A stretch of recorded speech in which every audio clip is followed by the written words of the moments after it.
जय श्री कृष्णा। अभिमन्यु का व्यू में प्रवेश और पराक्रम। संजय कहते हैं, धर्मराज युधिष्ठिर की बात सुनकर अभिमन्यु ने सारथी को द्रोण की सेना के पास रथ ले चलने को कहा।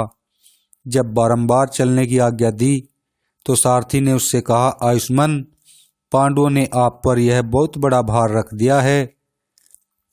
आप थोड़ी देर इस पर विचार कर लीजिए, फिर युद्ध कीजिएगा।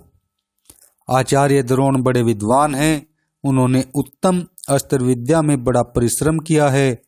इधर आप बड़े सुख और आराम में पले हैं तथा युद्ध विद्या में उनके समान निपुण भी नहीं हैं।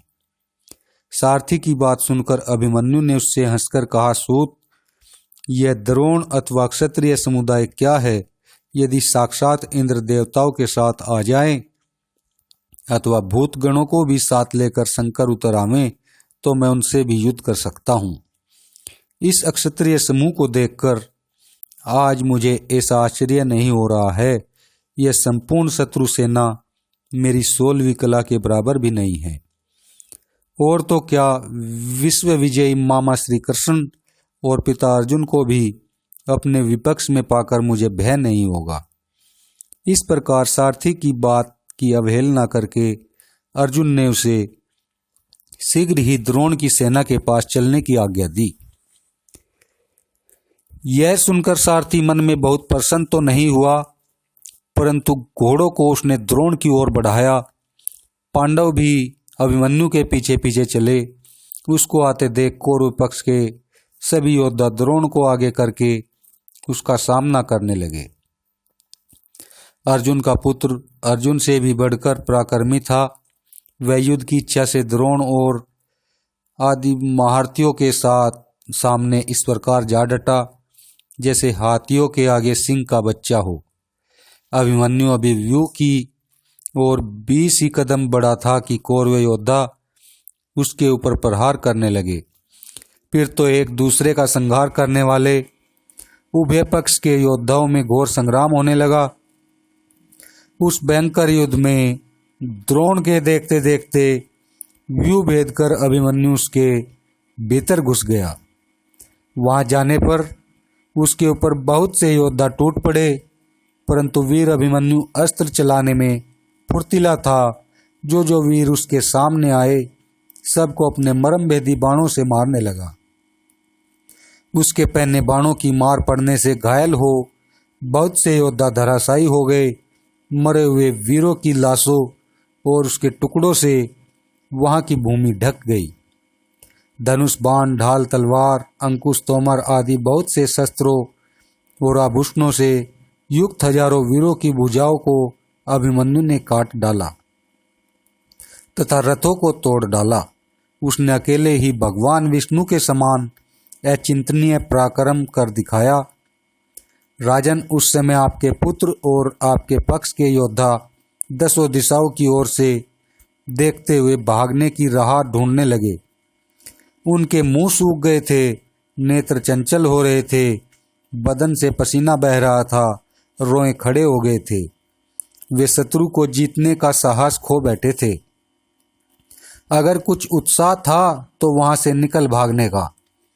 मरे हुए पुत्र, पिता, भाई, बंधु तथा संबंधियों को छोड़कर अपना प्राण बचाने की इच्छा से घोड़े और हाथियों को उतावली के साथ हाँकते हुए सब लोग भाग चले। अमित तेजस्वी अभिमन्यु के द्वारा अपनी सेना को इस प्रकार तितर बितर होते देख दुर्योधन अत्यंत क्रोध में भरा हुआ उसके सामने आया।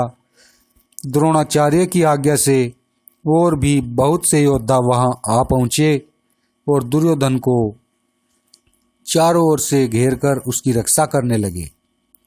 इसी समय द्रोण, अश्वत्थामा, कृपाचार्य, कर्ण, कर्तवर्मा, शकुनी, बृहद्बल, शल्य, भूरि सर्वा, सल, पौरव और वसुसेन ने सुभद्रा कुमार पर तीखे बाणों की वर्षा करके उसे आच्छादित कर दिया।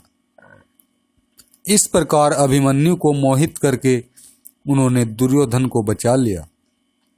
जैसे मुंह का ग्रास छिन जाए उसी प्रकार दुर्योधन का निकल जाना अभिमन्यु से नहीं सहा गया। उसने बड़ी भारी बाण वर्षा करके घोड़े और सारथियों सहित उन सभी महारथियों को मार भगाया तथा सिंह के समान गर्जना की। द्रोण आदि महारथी उसका सिंहनाद नहीं सह सके।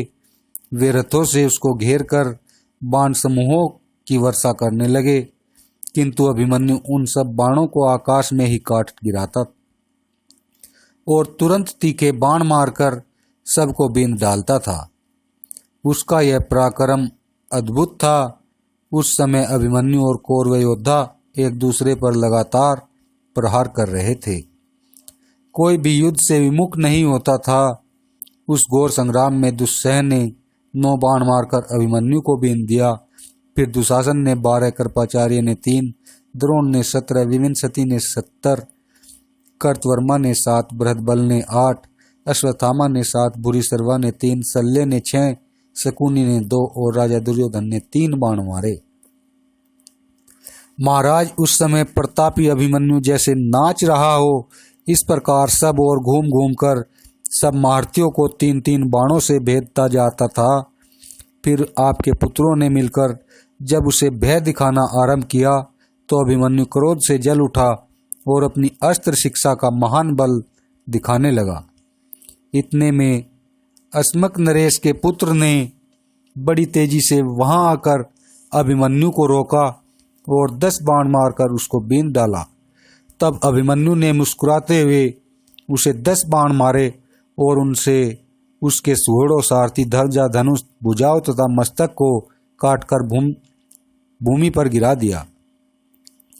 अभिमन्यु के हाथ से अस्मक राजकुमार के मारे जाने पर सारी सेना विचलित होकर भागने लगी। तब कर्ण, कृपाचार्य, द्रोणाचार्य, अश्वत्थामा, शकुनी, शल्य, भूरिश्रवा, क्रात, सोमदत्त, विविंशति, वृषसेन, सुसेन, कुंडभेदी, पर्तदरन, वृंदाकरक, ललित, प्रबाहु, दीर्घलोचन और दुर्योधन, इन सब ने क्रोध में भरकर अभिमन्यु पर बाण वर्षा आरंभ की। इन बड़े बड़े धनुर्धारियों के बाणों से जब अभिमन्यु बहुत घायल हो गया तो उसने कवच और शरीर को छेद डालने वाला एक तीखा बाण कर्ण के ऊपर चलाया। वह बाण कर्ण का कवच छेद कर बड़े वेग से उसके शरीर में घुसा और उसे भी वेद कर पृथ्वी में समा गया। उस दुस्सह प्रहार से कर्ण को बड़ी व्यथा हुई और वह व्याकुल होकर उस रणभूमि में कांप उठा। इसी प्रकार क्रोध में भरे हुए अभिमन्यु ने 3 बाणों से सुसेन, दीर्घलोचन और कुंडभेदी को भी मारा। तब कर्ण ने 25, अश्वत्थामा ने 20 और कर्तवर्मा ने 7 बाण मारकर अभिमन्यु को घायल किया। उसके संपूर्ण शरीर में बाण छिदे हुए थे, फिर भी वह पाशधारी यमराज के समान रणभूमि में विचर रहा था। शल्य को अपने पास ही खड़ा देख अभिमन्यु ने बाणों की वर्षा से उन्हें ढक दिया और आपकी सेना को डराते हुए उसने भीषण गर्जना की। उसके मर्मभेदी बाणों से घायल हुए राजा शल्य रथ के पिछले भाग में जा बैठे और मूर्छित हो गए। शल्य की यह अवस्था देख संपूर्ण सेना आचार्य द्रोण देखते देखते भाग चली। उस समय देवता, पितृ, चारण, सिद्ध, यक्ष तथा मनुष्य अभिमन्यु का यज्ञोगान करते हुए उसकी प्रशंसा कर रहे थे। शल्य का एक छोटा भाई था। उसने सुना कि अभिमन्यु ने मेरे भाई मद्रराज को रणभूमि में मूर्छित कर दिया है, तो क्रोध में भरकर बाण वर्षा करता हुआ वह उनके पास आया। आते ही 10 बाण मारकर उसने अभिमन्यु को घोड़े और सारथी सहित घायल कर दिया। फिर बड़े जोर से गर्जना की। तब अर्जुन कुमार ने बाणों से उसके घोड़े, छत्र, ध्वजा, सारथी, जुआ, बैठक, पहिया, धूरी, भाता, धनुष, पतंजा, पताका, पहियों के रक्षक एवं रथ की सब सामग्री को खंड खंड करके उसके हाथ, पैर, गला और मस्तक भी काट दिए। तब तो उसके अनुचर अत्यंत भयभीत हो सब दिशाओं में भाग गए। अभिमन्यु के उस अद्भुत पराक्रम को देखकर सब लोग उसे शाबाशी देने लगे। उस समय वह दिव्य अस्त्रों से शत्रु सेना का संहार करता हुआ चारों दिशाओं में दिखाई दे रहा था। उसके इस अलौकिक कर्म को देख आपके सैनिक कांपने लगे। इसी समय आपका पुत्र दुशासन बड़े जोर से गरजा और क्रोध में भरकर बाणों की वर्षा करता हुआ सुभद्रा कुमार पर चढ़ आया। आते ही उसको अभिमन्यु ने 26 बाण मारे। अभिमन्यु और दुशासन दोनों ही रथ शिक्षा में कुशल थे। वे दाएं बाएं विचित्र मंडलाकार गति में चलते हुए युद्ध करने लगे। बोलो जय श्री कृष्णा। दुशासन और कर्ण की पराजय तथा जयद्रथ का पराक्रम। संजय कहते हैं, राजन उस समय अभिमन्यु ने दुशासन से हंसकर कहा, दुर्मते, तूने मेरे पितृवर्ग का राज्य हर लिया है। उसके कारण तथा तेरे लोभ, अज्ञान, द्रोह और दुस्साहस के कारण महात्मा पांडव तुझ पर अत्यंत कुपित है। इसी से आज तुझे यह दिन देखना पड़ा है। आज उस पाप का भयंकर फल तू भोग। क्रोध में भरू ही माता द्रौपदी की तथा बदला लेने वाले पिता भीमसेन की इच्छा पूर्ण करके आज मैं उनके ऋण से उऋण हो जाऊंगा। यदि तू युद्ध छोड़कर भाग नहीं गया तो मेरे हाथों से जीता नहीं बच सकता। यह कहकर अभिमन्यु ने दुशासन की छाती में कालाग्नि के समान तेजस्वी बाण मारा। वह बाण उसकी छाती में लगा और गले की हंसली छेद कर निकल गया। इसके बाद धनुष को कान तक खींचकर पुनः उसने दुशासन को 25 बाण मारे। इससे अच्छी तरह घायल होकर वह व्यथा के मारे रथ के पिछले भाग में जा बैठा और बेहोश हो गया। यह देख सारथी तुरंत उसे रण से बाहर ले गया। उस समय युधिष्ठिर आदि पांडव, द्रौपदी के पुत्र सात्यकी, चेकितान, धृष्टद्युम्न, शिखंडी, केकय, धृष्टकेतु तथा मत्स्य, पांचाल और संजय वीर बड़ी प्रसन्नता के साथ द्रोण की सेना को नष्ट करने की इच्छा से आगे बढ़े। फिर तो कौरवों और पांडवों की सेना में महान युद्ध होने लगा। इधर कर्ण अत्यंत क्रोध में भरकर अभिमन्यु के ऊपर तीक्ष्ण बाणों की वर्षा करने लगा और उसका तिरस्कार करते हुए उसके अनुचरों को भी बाणों से बीनने लगा। अभिमन्यु ने भी तुरंत ही उसे 73 बाणों से बीन डाला। उस समय उसकी गति कोई नहीं रोक सका। तदंतर कर्ण ने अपनी उत्तम अस्त्र विद्या का प्रदर्शन करते हुए सैकड़ों बाणों से अभिमन्यु को बीन डाला। कर्ण के द्वारा पीड़ित होकर भी सुभद्रा कुमार शिथिल नहीं हुआ। उसने तेज बाणों से सूरवीरों के धनुष काटकर कर्ण को भी खूब घायल किया। साथ ही उसके छत्र, ध्वजा, सारथी और घोड़ों को भी हंसते हंसते बींध डाला। फिर कर्ण ने भी उसे कई बाण मारे, किंतु अभिमन्यु ने अविचल भाव से सबको झेल लिया और मुहूर्त भर में ही बाण से कर्ण के धनुष और ध्वजा को काटकर पृथ्वी पर गिरा दिया। इस प्रकार कर्ण को संकट में फंसा देखकर उसका छोटा भाई सुदृढ़ धनुष ले अभिमन्यु का सामना करने को आ गया। उसने आते ही 10 बाण मारकर अभिमन्यु को छत्र, ध्वजा, सारथी और घोड़ों सहित बीन डाला। यह देख आपके पुत्र बहुत प्रसन्न हुए। तब अभिमन्यु ने मुस्कुराकर एक ही बाण से उसका मस्तक काट गिराया। राजन, भाई को मरा देख कर्ण बहुत दुखी हुआ। इधर सुभद्रा कुमार ने कर्ण को विमुख करके दूसरे धनुर्धरों पर धावा किया। क्रोध में भरकर वह हाथी, घोड़े, रथ और पैदलों से युक्त उस विशाल सेना का संहार करने लगा। कर्ण तो उसके बाणों से बहुत पीड़ित हो चुका था, इसलिए अपने शीघ्रगामी घोड़ों को हाँककर रणभूमि से भाग गया। इससे व्यू टूट गया। उस समय टिड्डियों या जल की धाराओं के समान अभिमन्यु के बाणों से आकाश आच्छादित हो जाने के कारण कुछ सूझ नहीं पड़ता था। सिंधुराज जयद्रथ के सिवा दूसरा कोई रथी वहां टिक न सका। अभिमन्यु अपने बाणों से शत्रु सेना को दग्ध करता हुआ व्यू में विचरने लगा। रथ, घोड़े, हाथी और मनुष्यों का संहार होने लगा। पृथ्वी पर बिना मस्तक की लाशें बिछ गई। कौरव योद्धा अभिमन्यु के बाणों से शक्त विक्षत हो प्राण बचाने के लिए भागने लगे। उस समय वे सामने खड़े हुए अपने ही दल के लोगों को मारकर आगे बढ़ रहे थे और अभिमन्यु उस सेना को खदेड़ खदेड़ कर मार रहा था। व्यू के बीच में तेजस्वी अभिमन्यु ऐसा दिख पड़ता था जैसे तिनकों के ढेर में प्रज्वलित अग्नि। धृतराष्ट्र ने पूछा, संजय, अभिमन्यु ने जिस समय व्यू में प्रवेश किया उसके साथ युधिष्ठिर की सेना का कोई और भी वीर गया था या नहीं। संजय ने कहा, महाराज, युधिष्ठिर, भीमसेन, शिखंडी, सात्यकी, नकुल, सहदेव, धृष्टद्युम्न, विराट, द्रुपद, केकय, दृष्टकेतु और मत्स्य आदि योद्धा व्यूकार में संगठित होकर अभिमन्यु की रक्षा के लिए उसके साथ साथ चले। उन्हें धावा करते देख आपके सैनिक भागने लगे। तब आपके जामाता जयद्रथ ने दिव्य अस्त्रों का प्रयोग करके पांडवों को सेना सहित रोक दिया। धृतराष्ट्र ने कहा, संजय, मैं तो समझता हूँ जयद्रथ के ऊपर यह बहुत बड़ा भार आ पड़ा, जो अकेले होने पर भी उसने क्रोध में भरे हुए पांडवों को रोका। भला जयद्रथ ने कौन सा ऐसा महान तप किया था जिससे पांडवों को रोकने में समर्थ हो सका। संजय ने कहा, जयद्रथ ने वन में द्रौपदी का अपहरण किया था। उस समय भीमसेन से उसे परास्त होना पड़ा। इस अपमान से दुखी होकर उसने भगवान शंकर की आराधना करते हुए बड़ी कठोर तपस्या की।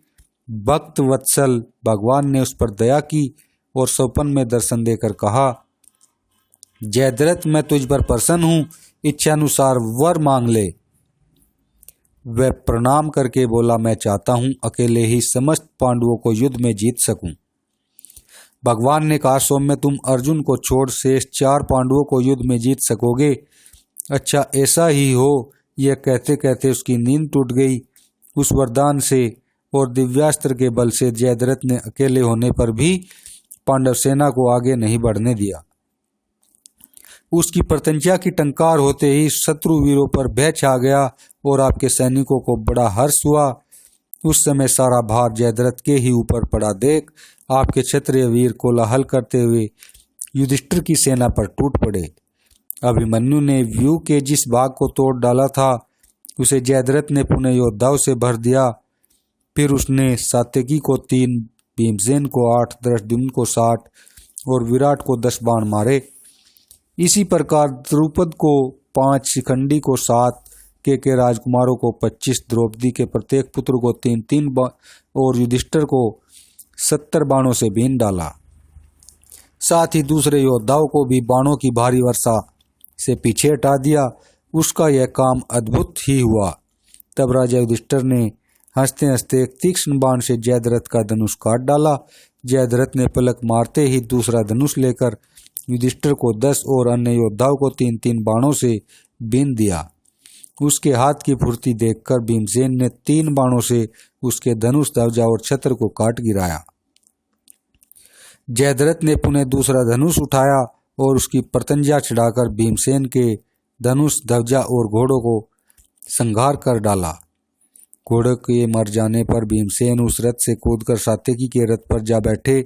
जयद्रथ का यह पराक्रम देख आपके सैनिक प्रसन्न होकर उसे शाबाशी देने लगे। इतने में अभिमन्यु ने उत्तर दिशा की ओर युद्ध करने वाले हाथी सवारों को मारकर पांडवों के लिए मार्ग दिखाया, किंतु जयद्रथ ने उसे भी रोक लिया। मत्स्य, पांचाल, केकय और पांडव वीरों ने बहुत कोशिश की पर वे जयद्रथ को हटा न सके।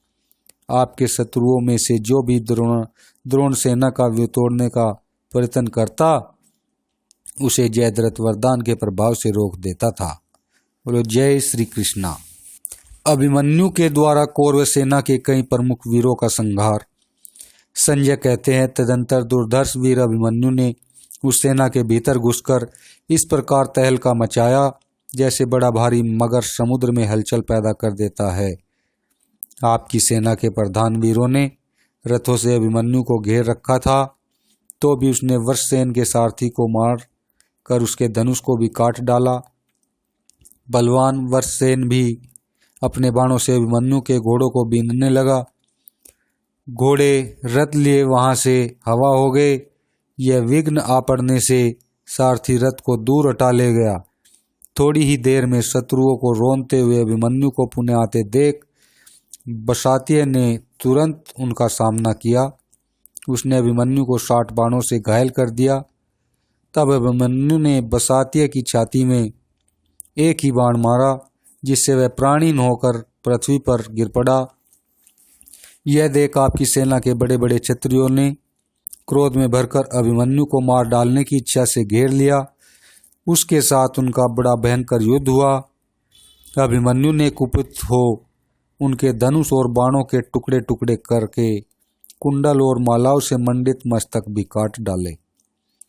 तत्पश्चात मदरराज का बलवान पुत्र रुक्मरथ आया और डरी हुई सेना को आश्वासन देता हुआ बोला, वीरों डरो मत, मेरे रहते इस अभिमन्यु को कोई हस्ती नहीं है, संदेह न करो, मैं इसे जीते जी पकड़ लूंगा।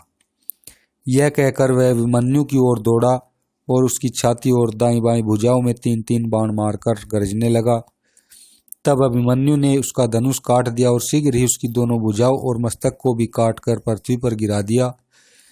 राजकुमार रुक्मरथ के कई मित्र थे, वे भी रण में उन्मत्त होकर लड़ने वाले थे। उन्होंने अपने महान धनुष चढ़ाकर बाणों की वर्षा से अभिमन्यु को ढक दिया। यह देख दुर्योधन को बड़ा हर्ष हुआ। उसने यही समझा कि बस अब तो अभिमन्यु यमलोक में पहुंच गया। किंतु अभिमन्यु ने उस समय गंधर्वास्त्र का प्रयोग किया। वह अस्त्र बाणों की वृष्टि करता हुआ युद्ध में कभी 1, कभी 100 और कभी 1000 की संख्या में दिखाई देता था। अभिमन्यु ने रथ संचालन की कला और गंधर्वास्त्र की माया से उन राजकुमारों को मोहित करके उनके शरीरों के टुकड़े टुकड़े कर डाले। कितनों के धनुष, ध्वजा, घोड़े, सारथी, भुजाएं तथा मस्तक काट डाले। एक अभिमन्यु के द्वारा इतने राजपुत्रों को मारा गया देख दुर्योधन भयभीत हो गया। रथी, हाथी, घोड़ों और पैदलों को रणभूमि में गिरते देख वह क्रोध में भरा हुआ अभिमन्यु के पास आया। उन दोनों में युद्ध छिड़ गया। अभी क्षण भर भी पूरा नहीं होने पाया कि सैकड़ों बाणों से आहत होकर दुर्योधन भाग गया। धृतराष्ट्र ने कहा, सूत, जैसा कि तुम बता रहे हो, अकेले अभिमन्यु का बहुत से योद्धाओं के साथ संग्राम हुआ तथा उसमें विजय भी उसी की हुई। सहसा इस बात पर विश्वास नहीं होता। वास्तव में सुभद्रा कुमार का यह पराक्रम आश्चर्यजनक है, किंतु जिन लोगों का धर्म पर भरोसा है उनके लिए यह कोई अद्भुत बात नहीं है। संजय, जब दुर्योधन भाग गया और सैकड़ों राजकुमार मारे गए, उस समय मेरे पुत्रों ने अभिमन्यु के लिए क्या उपाय किया? संजय ने कहा, महाराज, उस समय आपके योद्धाओं के मुख सूख गए थे, आंखें कातर हो रही थी, शरीर में रोमांच हो आया था और पसीने चू रहे थे। शत्रु को जीतने का उत्साह नहीं रह गया था। सब भागने की तैयारी में थे। मरे हुए भाई, पिता, पुत्र, सुहृद, संबंधी तथा बंधु बांधवों को छोड़ छोड़कर अपने हाथी घोड़ों को जल्दी जल्दी हाँकते हुए रणभूमि से दूर निकल गए। उन्हें इस प्रकार हतोत्साह होकर भागते देख द्रोण, अश्वत्थामा, बृहद्बल, कृपाचार्य, दुर्योधन, कर्ण, कृतवर्मा और शकुनी, ये सब क्रोध में भरे हुए समर विजयी अभिमन्यु की ओर दौड़े। किंतु अभिमन्यु ने इन्हें फिर अनेकों बार रण से विमुख किया। केवल लक्ष्मण ही सामने डटा रहा। पुत्र के स्नेह से उसके पीछे दुर्योधन भी लौट आया। फिर दुर्योधन ने पीछे अन्य महारथी भी लौट पड़े। अब सबने मिलकर अभिमन्यु पर बाण बरसाना आरंभ किया, परंतु अभिमन्यु ने अकेले ही उन सब महारथियों को परास्त कर दिया और लक्ष्मण के सामने जाकर उसकी छाती और भुजाओं में तीक्ष्ण बाणों का प्रहार किया। फिर लक्ष्मण से कहा, भाई, एक बार इस संसार को अच्छी तरह देख लो, क्योंकि अभी तुम्हें परलोक की यात्रा करनी है। आज तुम्हारे बंधु बांधवों के देखते देखते तुम्हें यमलोक भेज रहा हूँ। यह कहकर माँ बाहु सुभद्रा कुमार ने लक्ष्मण की ओर एक भल चलाकर उसके सुंदर नासिका, मनोहर भरकुटी और घुंघराले बालों वाले कुंडल मंडित मस्तक को धड़ से अलग कर दिया। कुमार लक्ष्मण को मरा देख लोगों में हाहाकार मच गया। अपने प्यारे पुत्र के गिरते ही दुर्योधन के क्रोध की सीमा नहीं रही। उसने समस्त क्षत्रियों से पुकार कर कहा, मार डालो इसे। तब द्रोण, कर्ण, अश्वत्थामा, बृहद्बल तथा कृतवर्मा, इन 6 महारथियों ने अभिमन्यु को चारों ओर से घेर लिया, किंतु अर्जुन कुमार ने अपने तीखे बाणों से घायल करके उन सबको पुनः भगा दिया और बड़े वेग से जयद्रथ की सेना की ओर धावा किया। यह देख कलिंग और निषाद वीरों के साथ क्रातपुत्र ने आकर हाथियों की सेना से अभिमन्यु का मार्ग रोक दिया। फिर तो उनके साथ बड़ा भयानक युद्ध हुआ। अभिमन्यु ने उस गज सेना का संहार कर दिया। तदंतर किरात अर्जुन कुमार पर बाण समूहों की वर्षा करने लगा। इतने में भागे हुए द्रोण आदि महारथी भी लौटे और अपने धनुष की टंकार करते हुए अभिमन्यु पर चढ़ाए, किंतु उसने अपने बाणों से उन सब महारथियों को रोककर किरात पुत्र को भलीभांति पीड़ित किया। फिर असंख्य बाणों की वर्षा करके उसके धनुष बाण केयूर बाहु मुकुट और मस्तक को भी काट डाला। साथ ही उसके छत्र ध्वजा सारथी और घोड़ों को भी रणभूमि में गिरा दिया। किरात के गिरते ही सेना के अधिकांश योद्धा विमुख होकर भागने लगे। तब द्रोण आदि 6 महारथियों ने पुनः अभिमन्यु को घेरा। यह देख अभिमन्यु ने द्रोण को 50, भरतबल को 20, कृतवर्मा को 80, कृपाचार्य को 60 और अश्वत्थामा को 10 बाणों से बीन डाला। तदंतर उसने कौरवों की कीर्ति बढ़ाने वाले वृंदारक को आपके पुत्रों के देखते देखते मार डाला।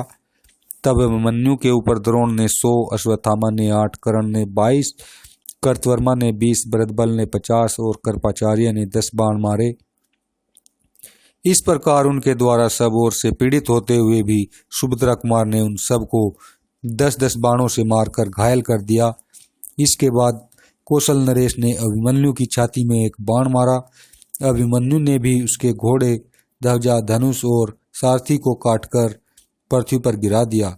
रथ से हीन होकर कौशल नरेश ने ढाल तलवार हाथ में ले ली और अभिमन्यु के कुंडल युक्त मस्तक को काट लेने का विचार किया। इतने ही में अभिमन्यु ने उसकी छाती में बाण मारा। उसके लगते ही कौशल नरेश का हृदय फट गया और वे उस रणभूमि में गिर गए। साथ ही अभिमन्यु ने वहां उन 10,000 महाबली राजाओं का भी वध कर दिया जो खड़े खड़े अमंगल सूचक बातें निकाल रहे थे। इस प्रकार सुभद्रानंदन बाणों की वर्षा से आपके योद्धाओं की गति रोककर रणभूमि में विचरने लगा। जय श्री कृष्णा।